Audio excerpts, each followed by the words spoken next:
Donald Anderson. That's right.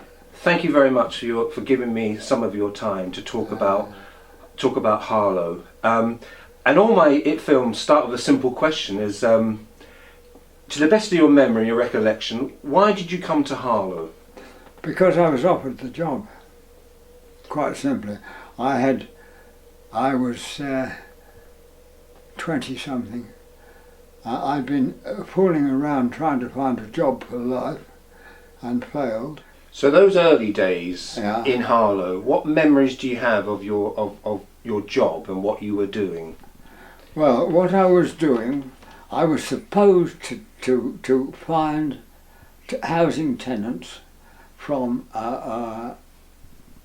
northeast London, and that became very general because I found that the really difficult thing to do was my actual target, which was 40 new jobs a week. Now that was set personally by the then minister, who had been appointed by Attlee. I told her that, you know, the basic structure of government for that in that time was that. Oh damn! I've lost it. Never mind. That's right. Keep going. You're doing well. No, I mean the thing was that I had done the thing, the reason he'd picked me.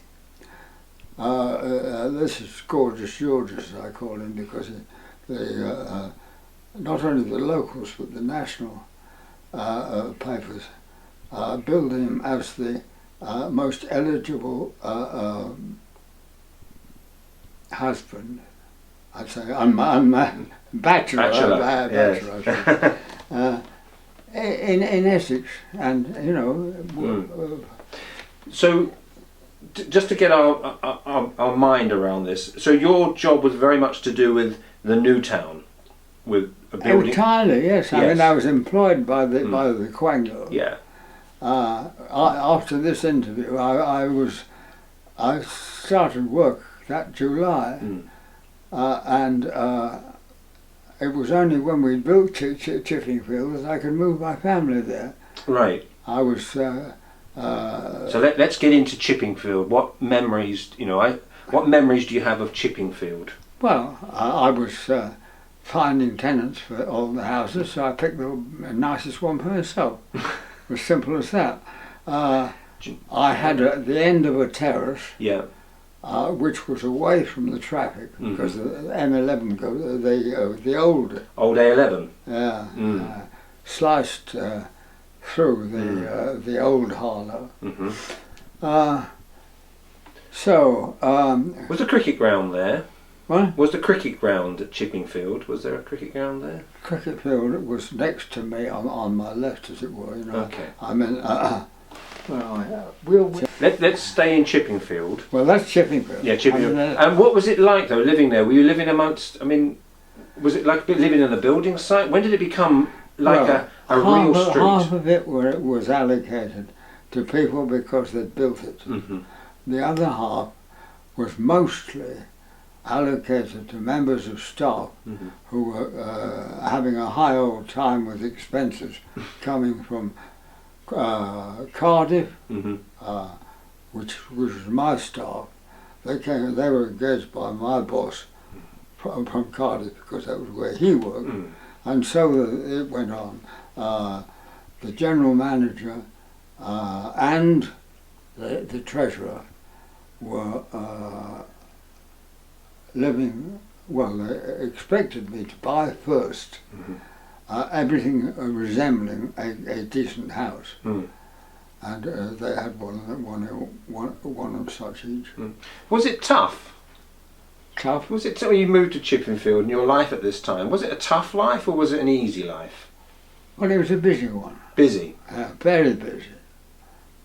I mean, that was how I managed to get myself a job, another job, an alternative job, which was even busier.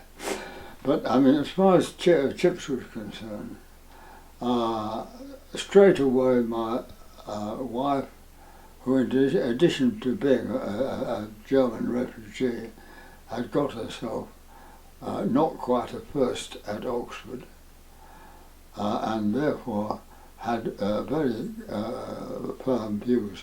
She was known in Oxford for reviving a thing called the Dem Socs, which was the opposition to all the clubs that the rich students had, Bullingdon and Beefsteak and all that lot.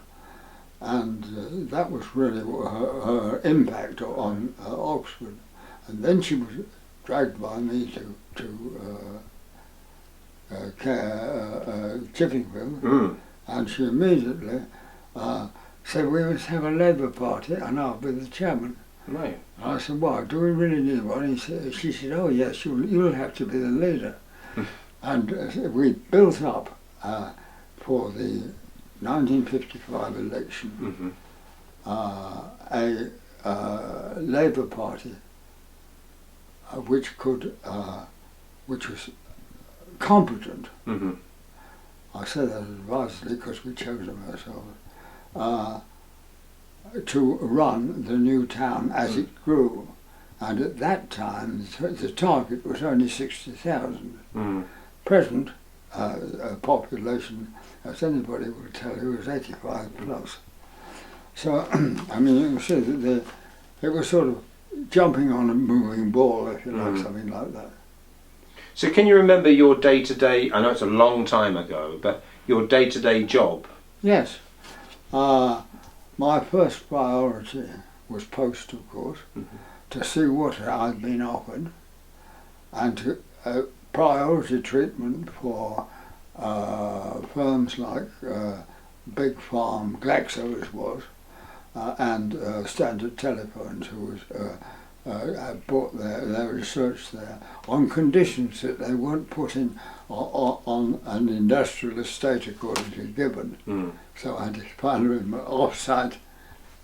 It was that sort of difficulty, getting what I had to do that day, getting it moving. The thing I used, I cribbed from Churchill. When he saw something that needed somebody's attention, he just put the name of the bloke he was making responsible, and action this day.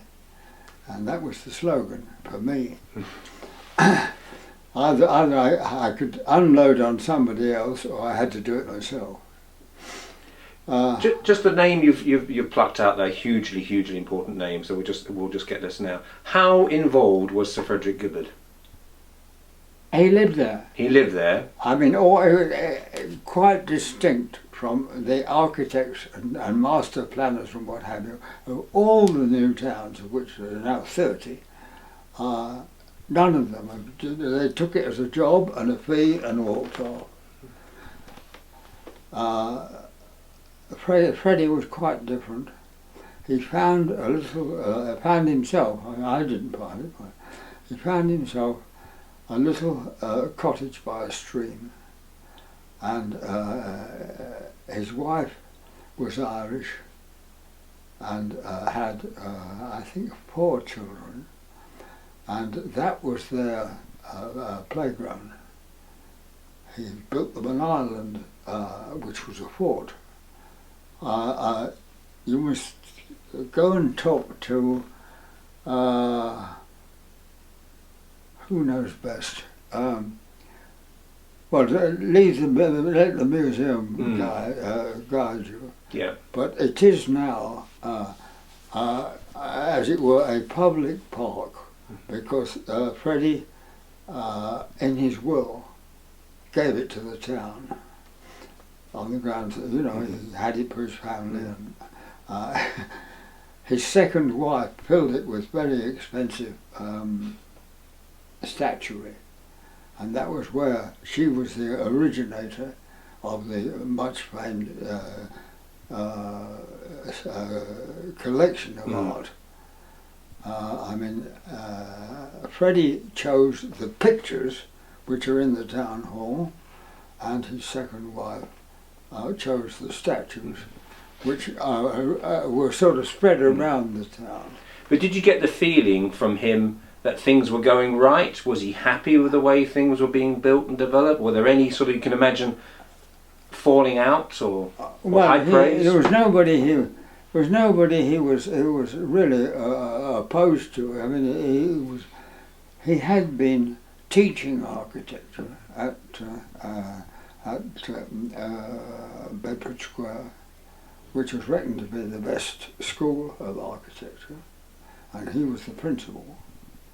So, I mean, he had a good deal of practice in sort of turning people who were opposed to his proposals, or finding some way of getting them out of the picture and doing the job himself.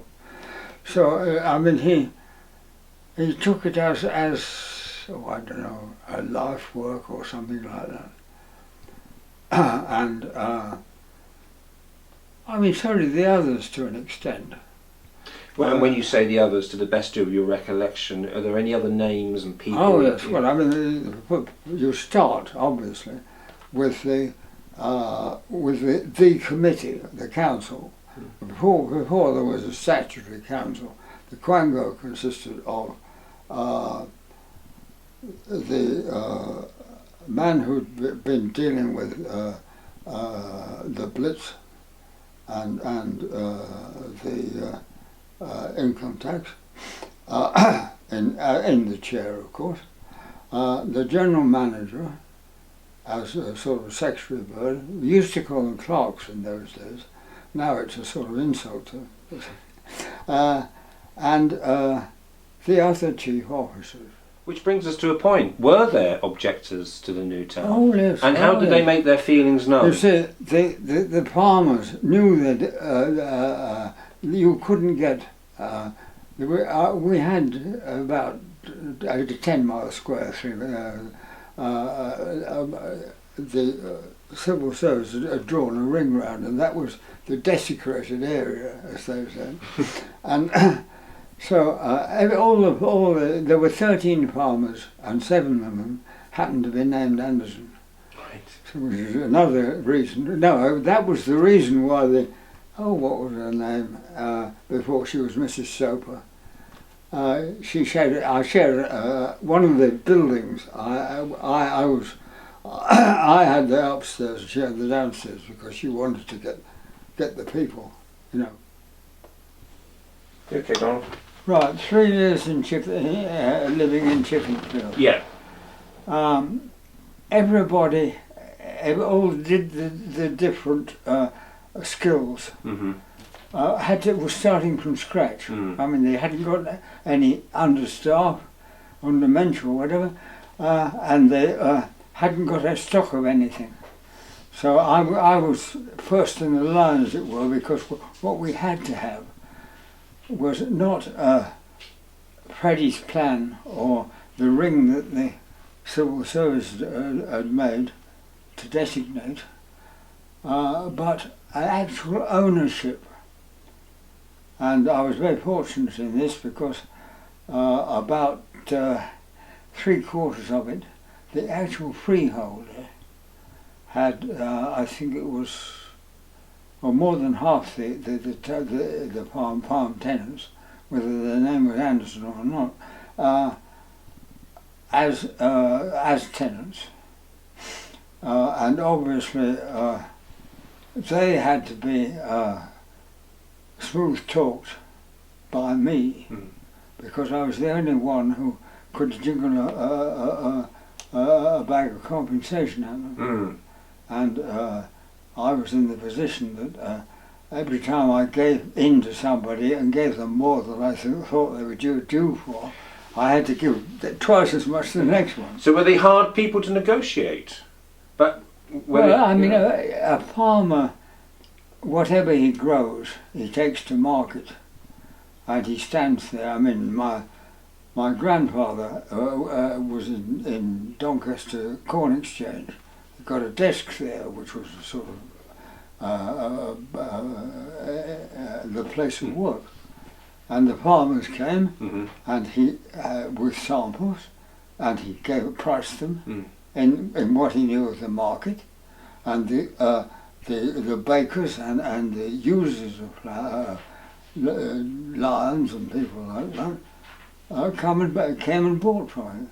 So this was very similar. So you were very much like your grandfather. The farmers would come to you. I mean, it was in the blood, definitely. Yes. Yeah. I mean, it was a job that.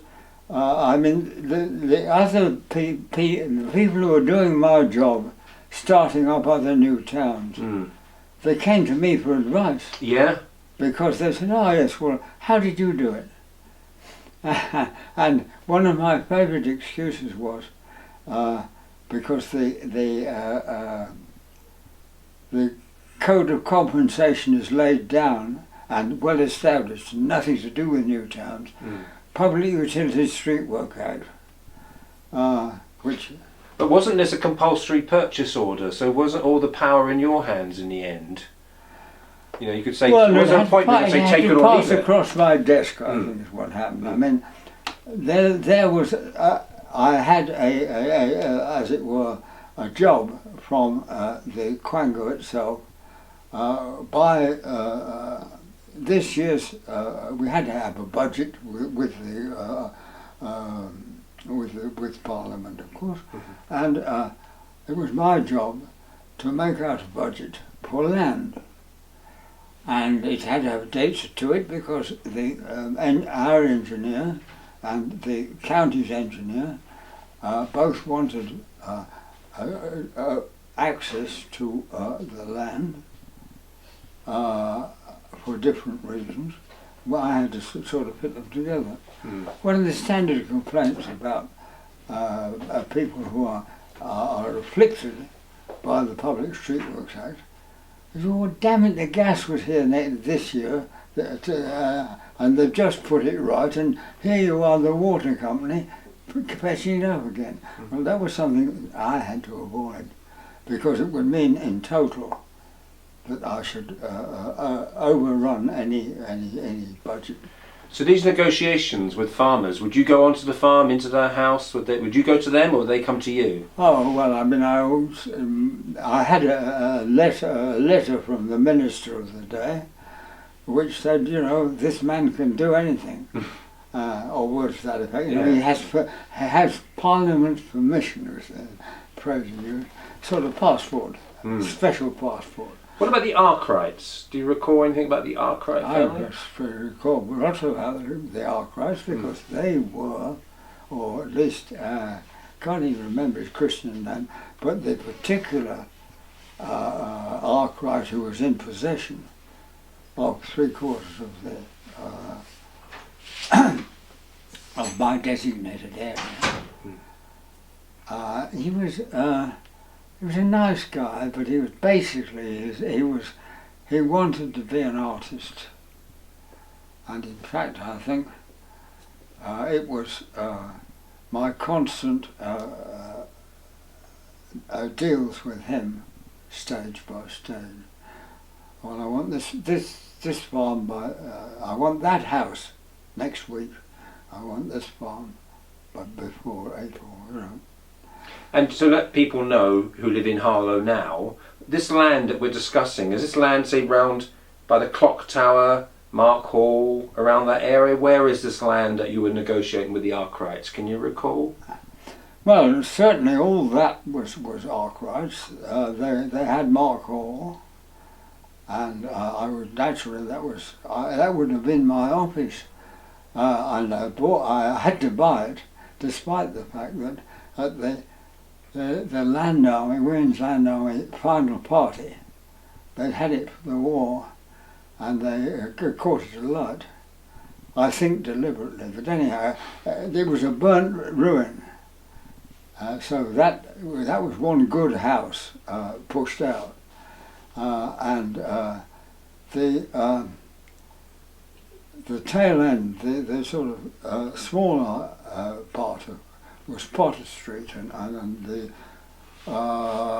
south east corner, and that was had been bought out of the ill-gotten gains of a brigadier, I mean, he came back from, he flew, he was a horseman, so he was grown up as a cavalry, and he flew in by sort of twisting the arm of the rab. His entire stud, I think it was about 20 horses, and he wanted naturally to keep enough ground for 20 horses, and if all else failed, I had to slap a compulsory purchase order on him, and just to show you his sort of morale or whatever. The day after the lawyers completed the deal, I happened to be, I was in that corner of the designated area, quite late, seeing somebody else, and the lights were on. I thought, blimey, that's my house. Why the lights? Who's being wasteful or whatever? I went there, and I found that after settling for the house in the condition it was, he was quietly stripping a very nice oak panelling all around the library. And I said, you know, you can't do this. And he said, oh yes, I can. It's I've got permission from the National Trust. You know, those sort of things. They meant that I had to be ahead of everybody. Mm. I had to produce the tenants and certify them fit, and in particular the big ones, their employment record. I mean, the first underground were called put you up. The people who made sofas that turned into beds. Well, of course, that was with a population that had nothing to do with breed. It was instead of coming to me and say, please can I have a bigger house, they just go to put you up and put a sofa in the living room that was fit to sleep on. And I mean, that sort of detail. I mean, by comparison, the rest of the Quango were very slow starters. How many years was this your job? I said 17 to somebody, but I'm not sure. I'd like to check it. Do you enjoy it? Do you enjoy your job? Well, I was looking for another one from the word go, because I thought, because the family were arriving, so they needed more money. And after 3 years in Chippingfield, I allocated to myself the biggest house we'd built.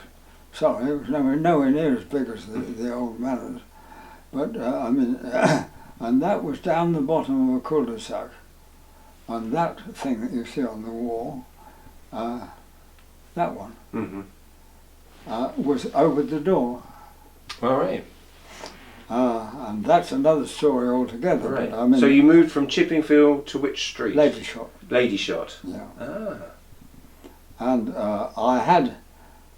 I'd chosen it. I must a brief word about Sloab. Space left over after planning. When I handed a bundle of land over to one of the other officers, they didn't fit together. The jigsaw had left a bit, and that was known as Sloab, space left over after planning. And I naturally contrived that a bloody great lump of Sloab turned up in my garden. Right. I mean, you know, this was the sort of thing that, Yeah. I mean, we had a tennis court. It was the only private tennis court in the town. And we never play tennis on it, but the kids loved badminton.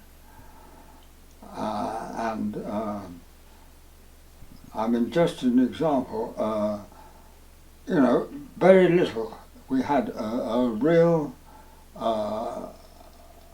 youth unemployment thing, because we had everybody who had come had children, and they were discouraged by every means, particularly the social workers, to work in London. There are plenty of jobs in London, but the railway wouldn't stand that number of commuters. Liverpool Street, you know, I mean, that sort of... So you're saying there was an unemployment problem? What? Did you say there was an unemployment problem? It was difficult for me to meet the requirement of so many new jobs, 40 a week, because I could have said to them, you know, there's the train, there's the bus, you've got a car, go and work in London, which was exactly what the LCC had done with their new town at Dagenham. I mean, Thurrock is practically the same, but Dagenham is a much better example, because I mean, Thurrock was never a designated area. They did it all themselves and did it badly. And you've referred to the Labour Party, and you referred to socialism and communism, etc. Why did you want to become a councillor? Well, it's just instructions. My wife told me to. No, seriously. Yeah.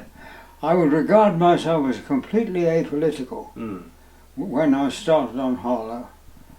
And she, from her Oxford experience and from the teaching she'd done since she came down at a convent, very important, you know, and she had her dislike of Roman Catholics became, well, it was difficult to control, shall we say. Her dislike of Roman Catholics? Yeah. Why did she dislike Roman Catholics? Because as far as she was concerned, you couldn't tell Hitler from the Vatican. Method, you know the old five, who, when, where, how, you take it through. She was right. At least she convinced me. So she felt that in Second World War that the Vatican conspired or passively didn't do what it could have done regarding the atrocities, the Holocaust. I can add something to your Polish bit. Mm-hmm. My uncle. Because will we just explain what's just happened then to anybody who's watching this film? That we're talking about Harlow, 1947, 1950s. Here we are in Birmingham interviewing you, and then the BBC Essex ring up about a story that I've been covering this weekend about what looks like, you know, defacing a piece of art in Harlow, and it just a certain. Here we are in 2017 talking about. I mean, that was in a sense part of my job. I mean, I had to, as I was saying, find put on the map a use for a slow app. And one of the things that, of course, you've got to grasp what it was like to live in a new town when in that early stage. The BBC wasn't interested because we had a pathetically few number of people with television. Right.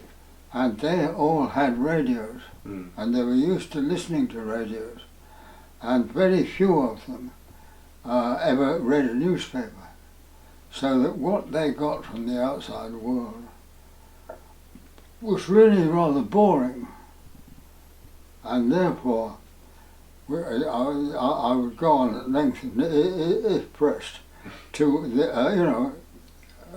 the reason why we were the first local authority in the country to encourage graffiti and you know, other things like that. How did you manage to encourage graffiti? Simply by putting in the paper or whatever they did read on a notice board, this site available. And if we didn't like what ensued, we painted it out and put the notice back. Mm. Okay. Being a councillor, let's go back to being a councillor. Did you enjoy being a councillor? Well, I enjoyed my job, Mm. which was given me by the county after they decided they couldn't do without me and made me a county alderman, which is a dead letter now, because they wanted to give me the job of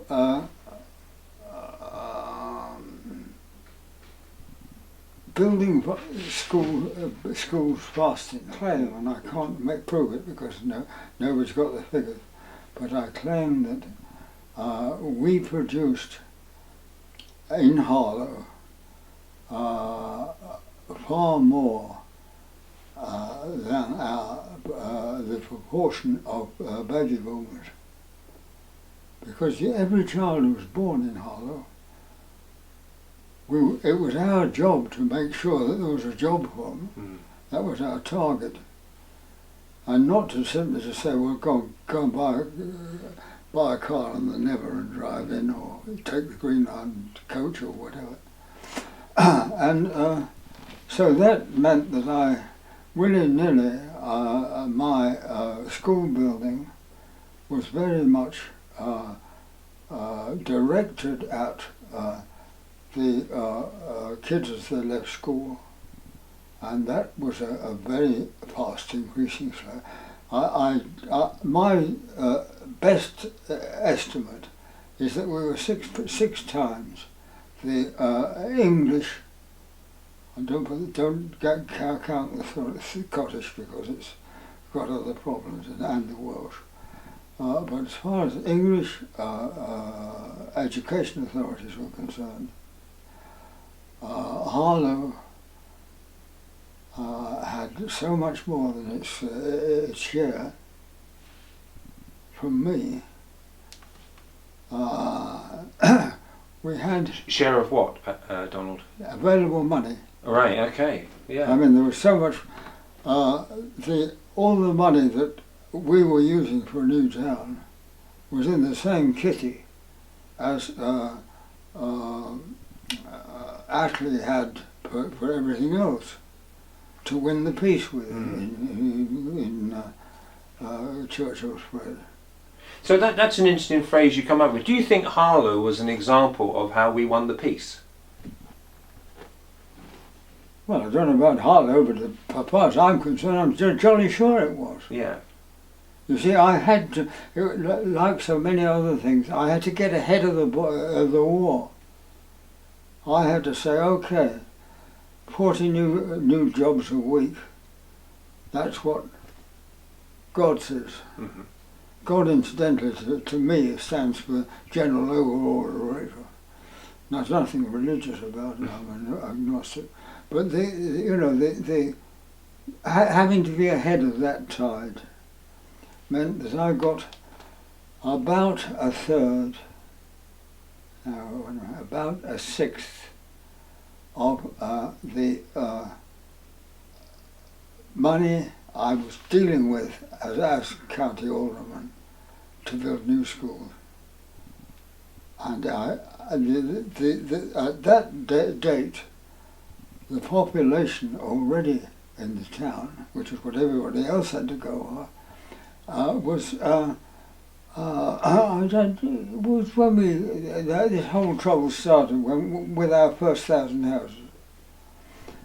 That's why it's important that you should have on your list. I'm not sure whether he's died, but oh God, why can't I remember his name?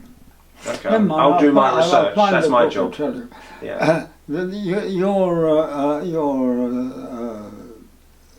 colleague at the museum will know perfectly well.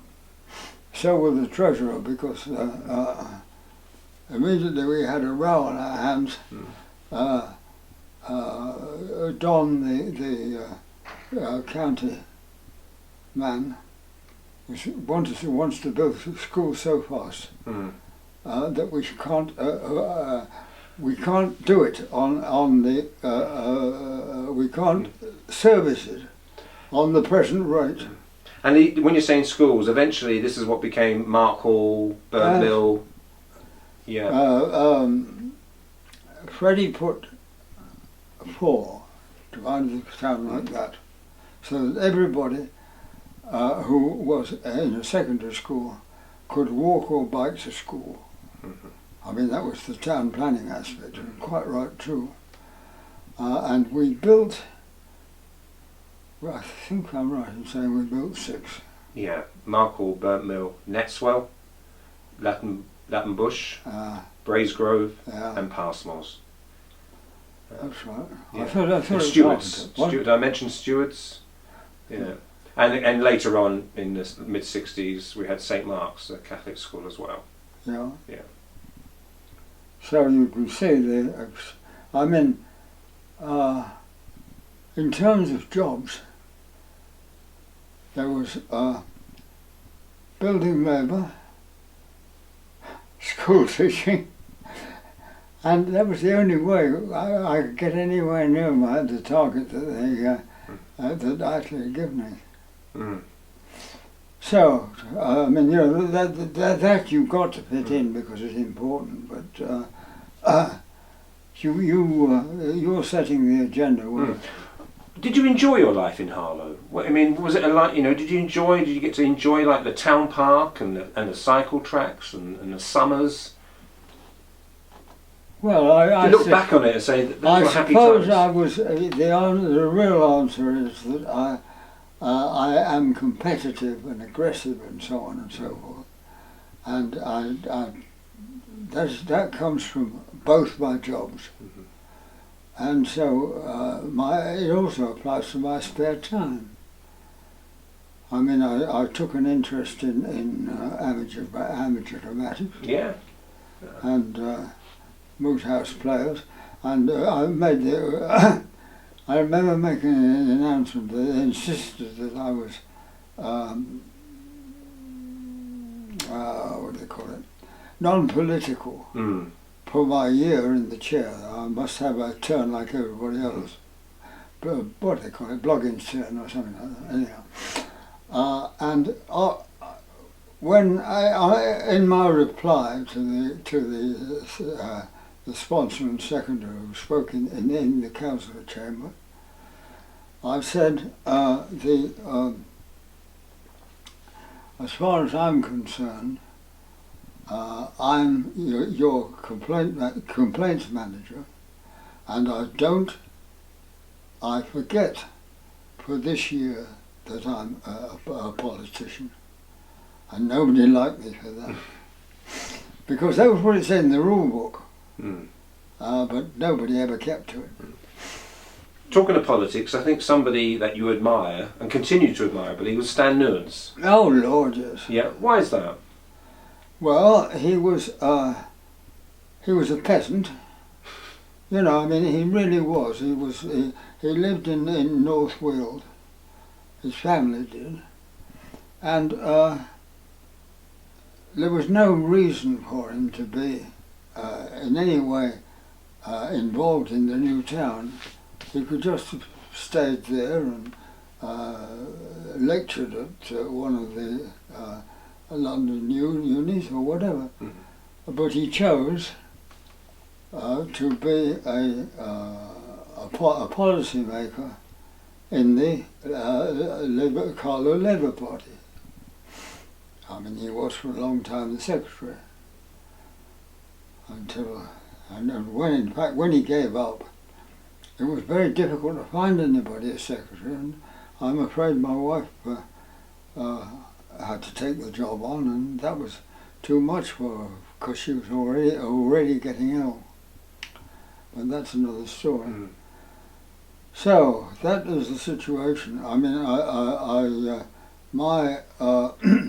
And you remember him as an MP, so did you think he was a good MP? I think he was a much better, what do you call it, European MP. Yeah, why is that? Because he had, I mean, you see, the European MPs were paid so much on a so much higher scale than MPs or council or anything like that. The big money always attracts traders or whatever. You know, I mean, quite a lot of the people who go to Brussels fly in, sign a book, and fly out again. As they do in the House of Lords, say so. Oh yes, I mean that's we had quite a lot of lords actually. That's an aspect I forgot to mention, that the working committee I gave you, but the blokes who had to okay the policies, there was Lord Stephen Taylor, Nuffield Trust.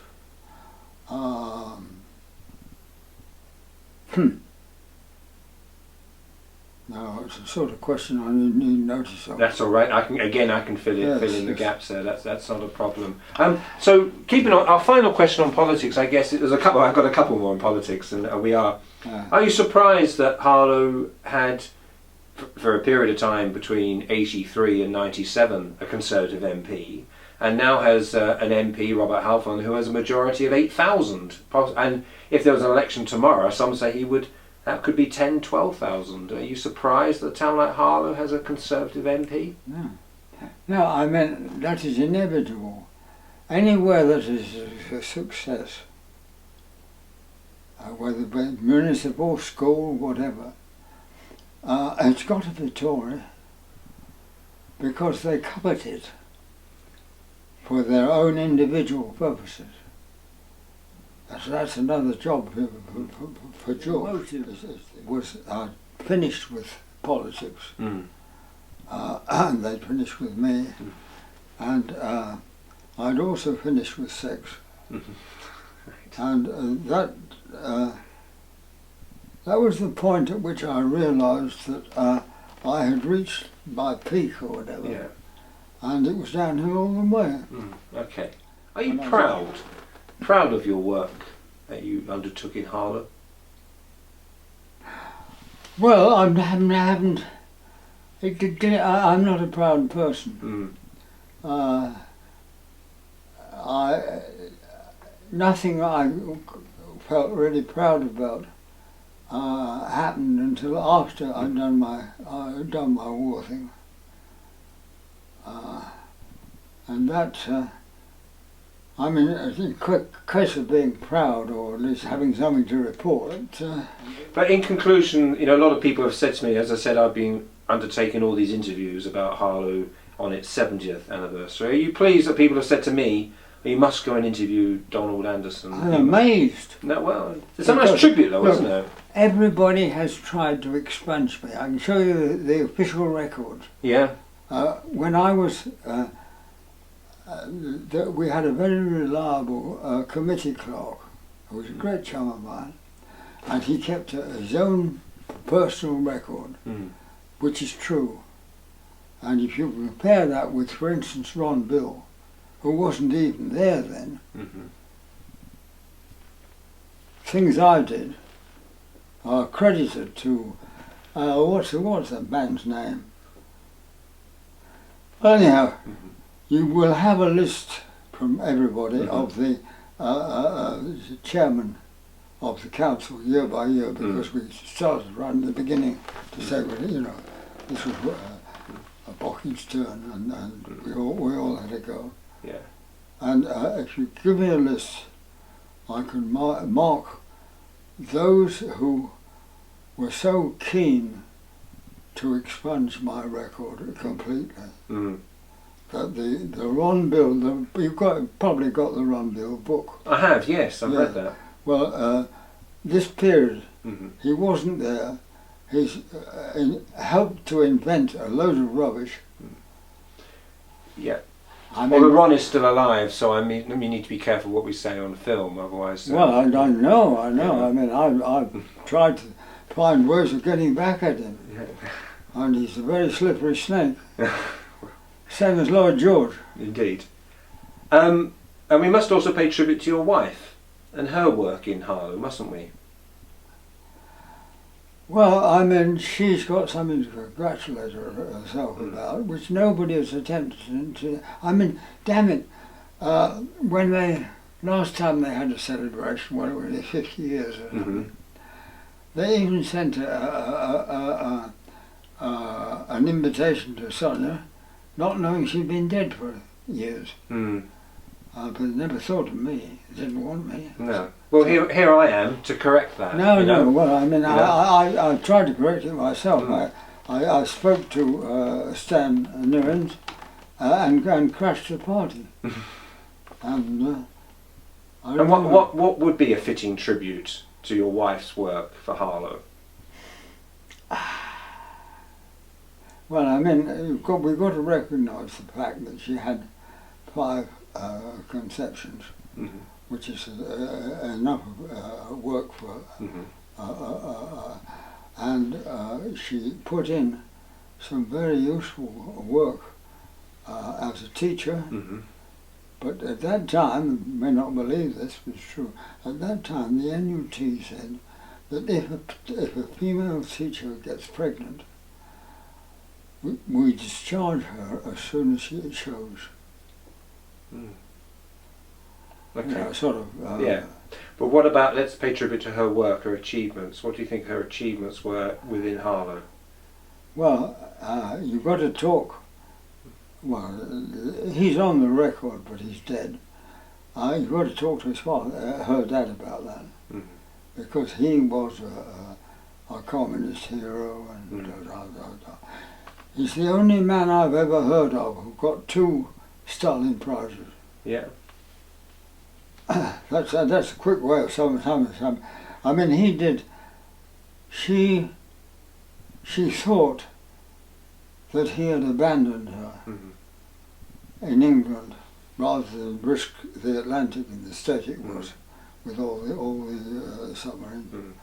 And nothing could be further from the truth. And if you know somebody who's prepared to translate German, I've got a manuscript letter from when my grandfather was in a concentration camp. Right. Okay. Broadcast. Yeah. And the Market Square. Yeah. Tell me about that, what you remember. Well, what I remember is that I came on at that was my entrance, as it were, and I promptly handed it on to a good friend of mine on the council, who was, at that time was, look, this is what you want. Hold on, hold on. The lost years, or whatever you like. Okay. Now, going back to this, it says the lease of the market was handed to the chairman of the council, that's yourself. The occasion preceded a television broadcast on the Market Square and in Stonecross Hall, during which a panel consisted of Lady Isabel Barnett. Do you remember her? Yeah. Yeah. Doug Insole, cricketer. Douglas Insole, I think he was a cricketer, wasn't he? I was some sort of sportsman. Yeah, and Freddie Mills, who was a boxer, former light heavyweight champion. Yeah. Judged the finalists in the Winner House competition organised by the Harlow Citizen. Yes, I can give you the address of the house to see who lives there now. The winners of the competition were Mr. and Mrs. L.A. Boyton of 44 Pheasants Croft, Harlow. But I wonder, do we know what the house was that they won? The address? Yes. Was it 44 Pheasants Croft or? I think so. Yes. Yeah. That's interesting.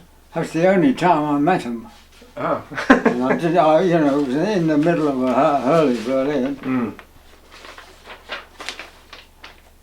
No, you have to have those as a bunch. and decide what, if any, use is out here. It runs from 58. Yes, that's right. The first election of county councillors. This is the There's a lot of secret version from 55. So a lot of the names of councillors here in the 60s. Do you recall these people? 60s, right. Well, I've got it till 72. Oh, there's a couple of things. There's things like the sports centre area. Yeah. That was really well designed, wasn't it? Well, that was the character who took charge of that from the word go was Colonel French, who is a building contractor in Effingham. And I don't know. I think he'd done. I think he built a couple of schools for me or something like that. But anyhow, he was a friend of the family and a very good man. And he and I saved Harlow Corporation, Quango, whatever, a packet of money, because we had to have a Storeford, main sewer to the sewage works on the Lee. And that, some of that, in order to get any sort of a gradient at all, some of that's above ground. You know, the manholes are up here and the ground's down there. Now, that job, French got the contract. I mean, there were other contestants like Wimpy and so on, but French undercut them all. And he did a magnificent job, because when it was finished, he made his entire labour force traverse walk there from the northwestern corner of the designated area right through to the sewage works, picking up stone. And there's I can't remember who, you must have seen it, there's an advert of people in white coats doing that with night and day, you know. And okay, sorry to interrupt, but you were a councillor, you were a chair of a council. Why was local democracy important, or was local democracy important? well, local democracy was involved to the extent that all that hoo-ha, you had to be selected by Smith Square. And of course, I started, Sandra and I, and all these people in this, they didn't manage to do every one. But if there was anybody they had any doubts about, they just flung him aside. Yeah, but the actual being a councillor, local democracy, meeting and making decisions, why do you think, for the people of Harlow, why was that important? Important to the people of Harlow? Yeah, why do you think having a local council in Harlow was important? Couldn't you just be run from Essex or because from London? Because we were different. Yeah, in what way? Well, you've got some idea of Harlow and its politics. Completely surrounded by Epping Forest. And all you've got to do is just to look at a map of Epping Forest Council. So what we were doing was cutting the heart out of it. And the heart was still growing. Like my granddaughter, born with a hole in her heart, but she's still alive after 2 serious. Oh, never mind. Finally, just we're talking about a Harlow that came through the New Towns Act 1947. Yeah. We're talking about a Harlow that was built. Here we are in 2017, and the plans now possibly are for Harlow to change in the next 40 years, for there to be building in Gildon Way, in Gilston, we're talking about garden towns, for building in Sumners, in Latham Priory, Does that concern you that that they would build around the sides of Harlow and change its shape? Does that concern you? I think the immediate answer is no. I mean, what I did for Harlow, what my family did, which included my children, in ways that I haven't talked to you about. But I mean, we were a power, I think is the operative word, in the new town from the, what was his name? So the civil servant, he was a great buddy of mine by the time we finished. He drew that line. And Sofa was the objector simply because he was determined. He just put watering, actual sprays, permanent. So he turned the tap on whenever it was too dry. To two of his fields, because he was a great power in Covent Garden Market. He was feeding London. And that became more important with the war and so on and so forth. But all that setup was what distinguished what was a small old Harlow was a staging point to Norwich. Its original job, and it then became very popular for cyclists. They could just about make it from places like Tottenham, a day out, cycle tour, and therefore one of the industries, if you like, we had a lot of cyclist cappies, more cyclist cappies than pubs. And we had more than our rational pubs. But would you, you're 99 years of age when I say the word worry, but you know that they may change the shape of Harlow now, those buildings and those areas I've just described? This is Harlow as I knew it. As you know it, but... And if you do your job, it'll be on film, and hopefully I shall be able to get a copy to show to anybody else in the future. Well, not me, no, but I mean... I think what I'm trying to say... Imagine your successor is going to see your film. That's it for as far as I'm concerned. If he sees your film, amongst all the Simpson and whatnot, there will be what the people I knew contributed to the designated area. And if somebody is now changing it, so what? Donald, thank you very much for your time. It's been a pleasure. I'll do you an epilogue sometime. Yeah. As long as you write it for me.